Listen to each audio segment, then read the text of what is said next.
Concertina was invented in 1834 in Chemnitz, Germany. That's why it's called a Chemnitzer in Chemnitz, Germany. And then it came to Chicago in the late 1800s and was featured at the World's Fair in Chicago in 1893, received prestigious awards, and Chicago burst on the scene as the hotspot of concertina. Manufacturing, music writing, playing, the whole works. And so that prevailed from World War I, at least till World War II or a little later. And so that was a good thing here for Chicago. And one of the pioneers was Henry Silverhorn, and there was others that basically led the concertina. But what happened is the concertina really burst on the scene in Chicago. When it came from Germany, it was a more limited, a basic model. But in Chicago, what happens is you had an influx of immigration, Czech, Polish, German people. They related to the concertina and they had good jobs. They could afford nice things. So they started building these fancy pearl queens with the abalone in them, and people were paying half the price of a new car for a concertina back in 1916, for example.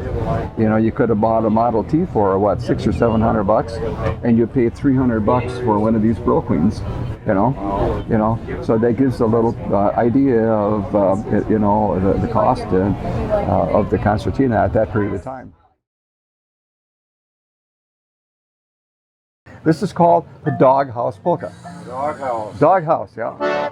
Us concertina players, we innocently end up in the doghouse. I don't know how that happens, but here we go. Nobody's fault, right?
Doghouse polka.